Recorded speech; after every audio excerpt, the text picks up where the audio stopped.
বাইরে কি দিনকাল আসলো। সেদিনকালে এখন এটাও দেখতে হবে, এটাও শুনতে হবে। মানে বলবো কি এই ভাইটি ১০ টা বছর তরমুজ বিক্রি করত। সে জানতো কোন তরমুজে লাল, কোন তরমুজে সাদা, কোন তরমুজ খাইলে টক হবে, কোন তরমুজে মিষ্টি আছে। সে জানতো কারণ সে তরমুজ নিয়ে কিন্তু ঘাটাঘাটি করেছে। তাই একদিন হঠাৎ মানে বলবো কি সে ১০ টা বছর যখন তরমুজ বিক্রি করত তাকে কেউ চিনত না। তার পাশে একটা লোকও ছিল না। কোনো ইউটিউবার ছিল না, কোনো ফেসবুক ছিল না, কোনো সাংবাদিক ভাই বলতে কিছু ছিল না তার পাশে। শুধু সে একাই ছিল। সে একাই তরমুজ বেচত। কিন্তু ইদানিং দেখতে আসতেছি সে একটা ভুলের কারণে সে বুঝতে পারছে তার পথের কাঁটা হয়ে দাঁড়াই থাকবে। সে এখন জগৎ কিছু বেচতে পারবে না। সে জানতো না, সে বোঝে নাই কিছু না।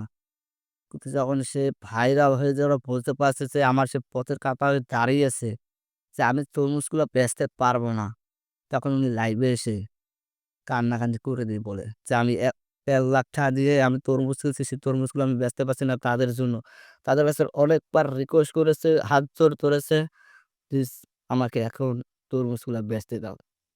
কিন্তু কিছু ইউটিউবাররা আছেন, সাংবাদিক ভাইরা আছেন, তারা ইন্টারভিউ নিতে কিন্তু হেবেটার এরকম পর্যায়ে যাচ্ছে না যে কিছু একজনের দ্বারা ৳৫ বেচবে, ৳৫ আয় করবে, সেই টাকা দিয়ে ঘরে নিয়া ঈদ করবে, সে কিছু করতে পারছে না। কারণ ওদের টাকায় যে এত কিছু যদি তার লস হয়, সেগুলো তারা জানে না। তার পথের কাঁটা কিন্তু একটাই, "কই রে মধু।" সেই সময় ছিল কোথায় সে ভাইগুলো আছে, উনি ১০ টা বছর যখন তরমুজগুলো বিক্রি করতো, সে সময় ছিল কই? যখন উনার একটা কথা ভাইরাল হয়েছে তখন সং যত ইউটিউবার আছে, যত সাংবাদিক ভাইরা আছে, যত মানে ফেসবুক যারা কনটেন্ট ক্রিয়েটর যারা আছে, তার ইন্টারভিউ নিতে হয়রান হয়ে গেছে। ৳১৩,০০,০০০ মাল কিনছে তরমুজ, ৳১৩,০০,০০০ মাল এখন সে পথে বসেছে। এখন উনার লস হয়ে গেছে। মানে সমস্ত তরমুজগুলা পচে যাচ্ছে। এখন সমস্ত ভাই তাকে নিয়ে ইন্টারভিউ নিতেছে। পার্লার, মোবাইল, পিস্তা সব নিয়ে যখন এখন উনাকে নিয়ে কিছু একটা প্রমোশন দিতে আছে। আসলে ভাই ভিডিওটা সবাই দেখে আসি। ভিডিওটা দেখলে সবাই হয়তো বুঝতে পারবো। সেখানে আমাদের চাইনলাই কি বলে। আর ভিডিওটা যদি দেখ সম্পূর্ণ দেখে আসবেন, হয়তো বলতে পারবেন যে ভিডিওটা শেয়ার করে দেবেন। ভিডিওটা বাকি আমরা সবাই দেখেছি। আর বাকি কথাটা পরের ভিডিওতে দেখাবো। ভিডিওটা সবাই শেয়ার করে দেবেন। ওই কিরে তরমুজ ব্যবসায়ী কেন কান্দে? আমার ১৩,০০,০০০ মাল ভাই পয়সা দিতেছে ভাই। আমি বিক্রি করতে পারতেছি না ভাই। আমি কিভাবে চলবো ভাই? হ্যাঁ ভাই, তার ১,৫০,০০০ টাকার তরমুজগুলো নষ্ট হয়ে গিয়েছে, যার কারণে তিনি কিন্তু কান্নাকাটি করছে। কারণ উনি হচ্ছে একজন তরমুজ ব্যবসায়ী, প্রতিনিয়ত এখানে বসে তিনি তরমুজগুলো বিক্রি করেন। তবে রিসেন্টলি তিনি তরমুজগুলো বিক্রি করতে পারছেন না, কারণ ওইখানে গিয়ে হুমড়ি খেয়ে পড়ছে অসংখ্য কন্টেন্ট ক্রিয়েটররা। সেই সাথে ২-৪টা ব্যবসায়ী গিয়ে হুমড়ি খেয়ে পড়েছিল।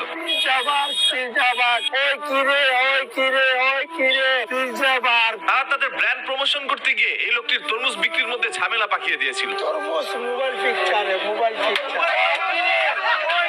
তরমুজের ভিতরে মোবাইল পিকচার। এই কারণেই অনেকেরই ধারণা ওই সকল ব্যবসায়ীর কারণে আজকে তরমুজ ব্যবসায়ীর ক্ষতি হয়েছে, যার কারণে সবাই এটা নিয়ে পোস্ট করে যাচ্ছিল। গতকাল রাতে এটা নিয়ে আমিও একটি ভিডিও বানাই। ভিডিও বানানোর ২ থেকে ৩ ঘন্টার মধ্যে পিজাবার থেকে একটি পোস্ট করেছে, তারা ২টি গাড়ি পাঠিয়ে দিয়েছে সেই সকল তরমুজগুলো কিনে আনার জন্য। তবে লঙ্কা কান্ডটা ভাই এখানেই লেগে যায়। যেহেতু মোবাইল ফিক্সারও তাকে নিয়ে একটি প্রমোশনের ভিডিও বানিয়েছিল তার দোকানের মধ্যে নিয়ে, সেহেতু সোশ্যাল মিডিয়ার এই সকল পোস্টগুলো দেখে তিনি সাথে সাথে চলে যায় তরমুজগুলো কেনার জন্য। ১,০০০ কেজি তরমুজ কিনে নিয়ে আসে মোবাইল ফিক্সারের অনার। অন্যদিকে পিজা বার্গ ১,১৬৭ কেজি তরমুজ কিনে নিয়ে আসে। যাই হোক, গতকাল রাত থেকে মোবাইল ফিক্সার একদিকে পোস্ট করেছে তরমুজ ব্যবসায়ী সকল তরমুজগুলো আমরা কিনে নিয়ে আসছি, অন্যদিকে পিজা বার্গ পোস্ট করেছে সকল তরমুজগুলো আমরা কিনে নিয়ে আসছি। এক হচ্ছে তাকে নিয়ে তারা ব্র্যান্ড প্রমোশন করছে, অন্যদিকে আবার তরমুজগুলো কিনে কিন্তু তারা তাকে উপকারও করছে। এখন তরমুজ ব্যবসায় লাভ লস দুইটাই হয়েছে তাদের মাধ্যমে। দোষারোপ আমরা কাউকে দিতে পারি। যেহেতু ১,৫০,০০০ টাকার তরমুজগুলো পচে যাচ্ছিল, এমন তো অবস্থায় গিয়ে তারা তরমুজগুলো কিনে নিয়ে আসছে, সেহেতু তাদেরকে আমরা সবাই সাধুবাদ জানাই। তবে যেহেতু লঙ্কা কাণ্ড লেগেই গিয়েছে, সেহেতু এটা তো শেষ হবে না। মিডিয়া পাড়ায় তরমুজ ব্যবসায়ী রনি ভাই কিনে টানাটানি লেগে পড়ছে। অসংখ্য মুভি ডিরেক্টররা এখন তাকে খুঁজে বেড়াচ্ছে, তাকে নিয়ে একটি মুভিও বানাতে হতে পারে। মুভির নাম হচ্ছে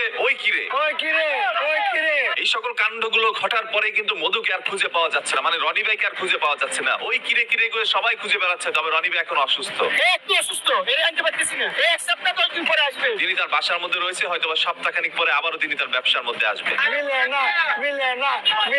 এছাড়াও আশেপাশের ব্যবসায়ীরা কিন্তু রনি ভাইকে এখন ব্যবসা করতে দিচ্ছে নিচ্ছে না, কারণ তাদের ব্যবসাগুলো লস হচ্ছে এই রনি ভাইয়ের কারণে। দেখা যাচ্ছে তার এই দোকানের মধ্যে সকল মানুষকে ভিড় জমাচ্ছে ভিডিও করার জন্য, এই কারণে অন্যান্য ব্যবসায়ীর ব্যবসাগুলো হচ্ছে না, তাদের প্রোডাক্টগুলো বিক্রি হচ্ছে না, যার কারণে তারা কিন্তু রনি ভাইকে বলছে আপনি একটু বাসায় থাকেন, এখন আমাদেরকে আর ডিস্টার্ব করেন না, যেহেতু মাহে রমজান মাস, এখন হচ্ছে সবাই একটু ব্যবসার সময়, আর এই সময় যদি সবাই ভিডিও করার জন্য ব্যস্ত হয়ে পড়েন তাহলে তো ব্যবসায়ীরা করবে কি। যখনই তার নষ্ট তরমুজগুলো মোবাইল ফিক্সার বা পিজা বার কিনে নিয়ে গেল, তখনই পিজা বার্কের মালিক আরো একটি পোস্ট করে, যেখানে উল্লেখ করা হয় একজন মোবাইল ব্যবসায়ী মাত্র 50টা তরমুজ কিনে নিয়ে গেছে, তবে মোবাইল ফিক্সারের দাবি তিনি 1000 কেজি তরমুজ কিনেছেন। এখন বিশ্বাস করবো সাধারণ জনগণ হয়ে আমরা কাকে? মধু ভাইকেও খুঁজে পাওয়া যাচ্ছে না, এক সপ্তাহের জন্য তিনি বাসায়। সত্যটা হয়তো আমরা আর জানতে পারবো না, যাই হোক, সত্য জানার কোনো দরকার নাই, তরমুজগুলো নষ্ট অবস্থায় তো কেনা হয়েছে, এটাই হচ্ছে সব থেকে বড় কথা। ওই কিরে রনি ভাই তো আর লস খায় নাই, যেহেতু তিনি লস খায় নাই সেহেতু আমরা খুশি, আর তাকে খুশি করেছে এই সকল ব্যবসায়ীরা। কোনো কন্টেন্ট ক্রিয়েটর গিয়ে তাকে 2000 টাকা দেয়নি। দোষাদোষি বাদ দিয়া তরমুজ খাওয়া বাদ দিয়ে বন্ধুরা, আপনাদের কাছে ভিডিওটা কেমন লেগেছে অবশ্যই সেটা কমেন্টে জানাবেন। আর ভিডিওটা সবাই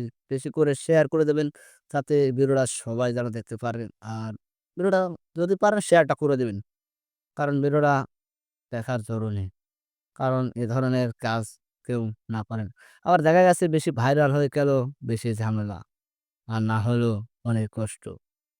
এই কথাটা তারাই বুঝবে যারা ভাইরাল হয়েছে, আর যারা হয়নি তারা এই কথাটা অনেকে বুঝবে, অনেকে বুঝবে না। তাই বলি ভিডিওটা সবাই শেয়ার করে দেবেন। বেশি কিছু খাইতে গেলে গলায় কিন্তু বাজবে রে ভাই। তাই যত পারবেন অত কম খাবেন, গলায় বাজবে না। নিরিবিলি থাকবেন। যদি ভালো থাকেন সবাই, একটা না হলে সাবস্ক্রাইবটা করে দিয়েন। ভালো থাকুন সবাই।